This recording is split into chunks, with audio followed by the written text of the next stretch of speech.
कानपुर के रहने वाले राजेश गौतम जो तीन भाइयों में सबसे बड़े थे, उनके पिताजी जो थे काफ़ी अच्छे जमींदार थे, अच्छी खासी उनकी ज़मीन जायदाद थी। तो उन्होंने क्या किया कि अपने तीन बेटों में बराबर बराबर का हिस्सा लगा के अच्छे तरीके से, मतलब किसी के साथ भेदभाव नहीं किया, सबको बराबर हिस्सा उन्होंने दिया। काफ़ी प्रॉपर्टी थी तो इनके कुछ जो बेटे थे उन्होंने तो अपना घर वगैरह बना लिया, लेकिन जो राजेश थे वो सरकारी टीचर भी थे। अब ये टीचर के साथ साथ जो उनको ज़मीन मिली थी उसमें उन्होंने अपना इन्वेस्ट करके उन्होंने सोचा उस ज़मीन से प्रॉपर्टी का काम किया जाए। तो प्रॉपर्टी डीलर बन गए थे ये, और अच्छा खासा वो उससे भी इनकम जनरेट कर रहे थे। मतलब इधर टीचर से भी इनकम जनरेट कर रहे थे, उधर प्रॉपर्टी डीलर से। प्रॉपर्टी डीलर के अधिकतर ये होता है कि केस ऐसा सुनने में आता है कि उनके काफ़ी दुश्मन हो जाते हैं। तो ठीक इनके साथ भी, राजेश के साथ भी ऐसे ही उनके दुश्मन उनके पीछे पड़ गए, लेकिन वो दुश्मन उनके घर के बाहर नहीं, उनके घर के अंदर ही रहने वाले उनके दुश्मन बन गए। लेकिन यहाँ तीन भाई थे, तीनों में आपस में अच्छा संबंध था। लेकिन एक दिन ऐसा होता है कि राजेश कुमार की हत्या हो जाती है, और उस हत्या के पीछे जो कहानी निकल कर आती है वो सुनकर आप भौचक्के रह जाएंगे, आश्चर्यचकित हो जाएंगे कि इतनी बड़ी घटना के पीछे उनके घर वाले ही जिम्मेदार थे। आइए विस्तार से हम इस कहानी को समझते हैं। राम राम, आदाब, सत श्री अकाल। मेरा नाम अमर है और आप देख रहे हैं क्राइम स्टोरी। आज की कहानी कानपुर के राजेश कुमार गौतम की है, जो सरकारी टीचर भी होते हैं और साथ साथ में प्रॉपर्टी डीलिंग का काम भी करते हैं। जो इनके पिताजी ने इनके हिस्से में काफ़ी अच्छी खासी ज़मीन छोड़ के गए थे इनके नाम करके, तो उस ज़मीन का इन्होंने सोचा कि उससे भी कुछ इनकम जनरेट की जाए। तो उस ज़मीन से ये प्रॉपर्टी डीलिंग का काम करने लगे।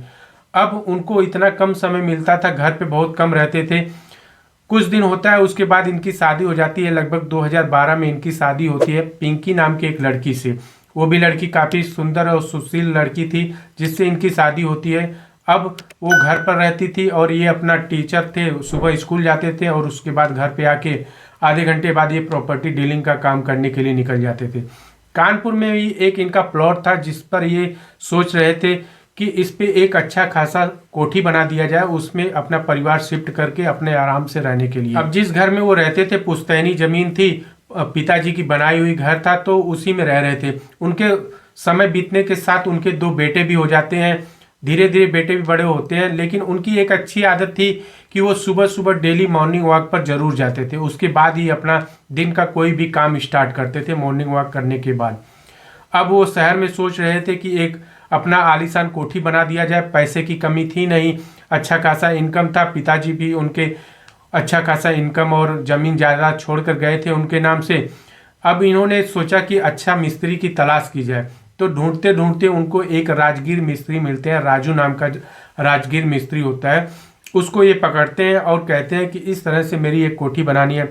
अब उसमें तो काफ़ी समय, लंबा समय लगने वाला था, 2-4 साल हो सकता है लग जाता। और उधर बीच कोरोना का समय भी स्टार्ट हो गया था, तो उसी में राजगीर मिस्त्री जो है अपना काम स्टार्ट कर देते हैं इनके खाली प्लॉट में और कोठी बनाना स्टार्ट कर देते हैं। कुछ दिन बीतने के बाद राजू जो है इनके घर पे आने जाने लगा। राजू जो राजमिस्त्री था, वो कभी हिसाब लेना था, कभी कोई सामान घट जाता था तो उसके लिए कभी कुछ रखना होता था घर पे। इस तरह से मतलब डेली उसका रूटीन बन गया था उसके घर पे आना जाना। ये जो राजेश थे वो तो स्कूल में रहते थे या बाहर अपना प्रॉपर्टी डीलिंग का काम करते थे। इनकी अक्सर इनकी बीवी ही उसके राजू से मुलाकात होती थी, और कुछ दिन देखते देखते इन दोनों में प्यार हो जाता है। मतलब राजगीर मिस्त्री और जो राजेश कुमार की वाइफ है पिंकी, इन दोनों में आपस में प्यार हो जाता है। अब समय बीतता है, राजू का अक्सर उसके घर पे आना और काफ़ी देर तक रुकना, इस तरह से पड़ोसी वगैरह भी जो होते हैं उनके कान भी खड़े हो जाते हैं। अक्सर आसपास के पड़ोसी अपने घर पे कम और दूसरे के घर पे ज़्यादा ध्यान देते हैं। तो ठीक ऐसा ही इनके भी साथ हुआ। अब राजेश को इस बारे में बताया जाता है कि जो आपका मिस्त्री है वो डेली आपके घर में आता है, एक दो घंटे दोपहर में या शाम को रुकता है, उसके बाद चला जाता है। जब आते हैं आप, उससे पहले वो चला जाता है। अब राजू पर जो राजेश हैं उनको शक होता है, वो अपने तरीके से पता लगाते हैं, तो वास्तव में जो राजू है उनके घर पे अक्सर आना जाना था। अब वो कहते हैं तुम जो भी तुम्हारा काम हो तुम मुझसे संपर्क किया करो, अब मेरे घर मत जाया करो। लेकिन यहाँ प्यार परवान चढ़ गया था। ये दोनों जब तक नहीं मिलते थे तब तक इनको सुकून नहीं होता था। जब राजेश को पता चला अभी भी जो राजू है उनके घर पे आता जाता है, तब उन्होंने उसको बुलाया और उसका पूरा हिसाब कर दिया कि तुम्हारा हिसाब क्या हुआ, तुम अपने पैसे लो और आज के बाद ना तो तुम काम पे आओगे और ना ही मेरे घर कभी आओगे। इस तरह से उसको सारे हिसाब किताब देकर राजेश जो है उसको छोड़ देते हैं। लेकिन राजू और पिंकी जो है ज़्यादा लंबे समय तक एक दूसरे से अलग नहीं रह पाते हैं। फोन पर ये लोग संपर्क करते हैं और कुछ रास्ता ढूंढने की कोशिश करते हैं कि हम लोग मिल नहीं पा रहे हैं, कुछ ऐसा प्लान किया जाए जिससे कि हम लोगों की दूरियां कम हो जाए। अब ये लोग प्लान करते हैं कि अगर राजेश को ही हटा दिया जाए रास्ते से तो हम लोगों के बीच में कोई नहीं आएगा। इधर जो पिंकी है वो सोच रही थी कि अगर मैं राजू से शादी कर लूँगी तो इधर प्रॉपर्टी से बेदखल हो जाऊँगी, तो इससे अच्छा जो राजेश को है उसको रास्ते से एक दुर्घटना दिखाकर हटा दिया जाए और उसके बाद हम दोनों आपस में मिल जाएंगे और किसी को कोई दिक्कत परेशानी भी नहीं होगा। इस तरह से पूरा प्लान बनाया जाता है। अब प्लान के हिसाब से ये लोग सोचते हैं कि कैसे इस घटना को अंजाम दिया जाए। जो राजू होता है एक दिन जहर लेके आता है और उसकी बीवी को दे देता है कि खाने में मिला देना, और उसके बाद राजेश का काम तमाम हो जाएगा। ठीक पिंकी वैसा ही करती है, उसके खाने में जो है जहर मिला देती है। अब खाना खाने के बाद जैसे ही राजेश कुछ समय बीतता है एकदम से उसको बेहोश हो जाता है और आनन फानन में उसको हॉस्पिटल लेके जाया जाता है और हॉस्पिटल में शिफ्ट होने के बाद डॉक्टर तुरंत अपना इलाज करने लगते हैं और वो बच जाता है।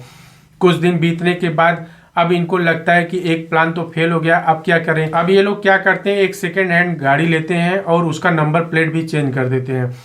अब उस गाड़ी से ये लोग ये प्लान करते हैं कि सुबह जैसे ही मॉर्निंग वॉक के लिए निकलेंगे उस हिसाब से इनका एक्सीडेंट कर दिया जाएगा और वहाँ से भाग लिया जाएगा। लेकिन इनको समझ में आता है कि एक्सीडेंट के बाद अगर गाड़ी पलट गई या कुछ हो गया तो प्लान बी के हिसाब से भी ये लोग काम करते हैं और एक दूसरी गाड़ी को ये लोग किराए पर हायर करते हैं और उसको उस गाड़ी के पीछे लगा कर रखते हैं कि अगर इस गाड़ी में कुछ हुआ तो तुरंत हम लोग इस गाड़ी में शिफ्ट हो जाएंगे और वहाँ से निकल जाएंगे। सुबह का समय होता है तो ज़्यादा भीड़ भाड़ नहीं होती है, बहुत कम ही लोग रोड पर दिखाई देते हैं। इस हिसाब से इन्होंने प्लान जो है सेट कर लिया था।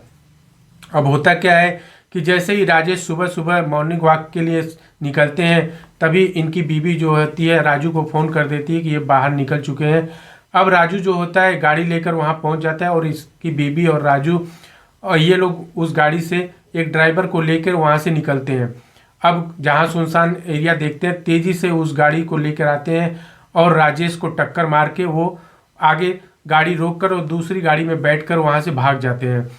अब क्या वहाँ पर कुछ आसपास के लोग जो घूम टहल रहे थे वो लोग जैसे ही आवाज़ सुनते हैं भाग के आते हैं और देखते हैं कि एक गाड़ी से 2-3 लोग उतर रहे हैं और उस दूसरी गाड़ी में बैठकर भाग गए। दुर्घटना ऐसी हो जाती है कि रोड एक्सीडेंट ये दिखाई देने लगता है। पुलिस भी इसका तहकीकात करती है कि पोस्टमार्टम करने के बाद रोड एक्सीडेंट में इसको डालकर केस को क्लोज कर दिया जाता है। लेकिन उसका जो भाई होता है उसको कहीं ना कहीं शक हो जाता है कि जो उसकी भाभी है वो राजमिस्त्री की जो कहानी थी उस जब इसको राजेश को पता थी तो उसके भाइयों को भी पता थी। तो ये पुलिस वालों को बताता है कि जो इसकी भाभी है उस पर इसको शक है।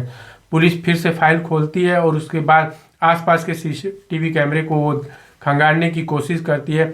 तब सीसीटीवी कैमरे में दिखता है जिस गाड़ी से एक्सीडेंट हुआ था उस गाड़ी को काफ़ी दूर से एक गाड़ी फॉलो करते हुए आ रही है, मतलब उसके पीछे पीछे एक दूसरी गाड़ी भी लगी हुई थी। क्योंकि वो जो गाड़ी से एक्सीडेंट हुआ था उसका नंबर प्लेट तो दूसरा था, लेकिन जो दूसरी गाड़ी फॉलो कर रही थी उसका नंबर प्लेट जो ट्रैक कर लिया जाता है और उस गाड़ी के ड्राइवर को पकड़ा जाता है। तब वो बता देता है कि किसने बुक किया था और किस मकसद से बुक किया था, वो सारी स्टोरी बता देता है।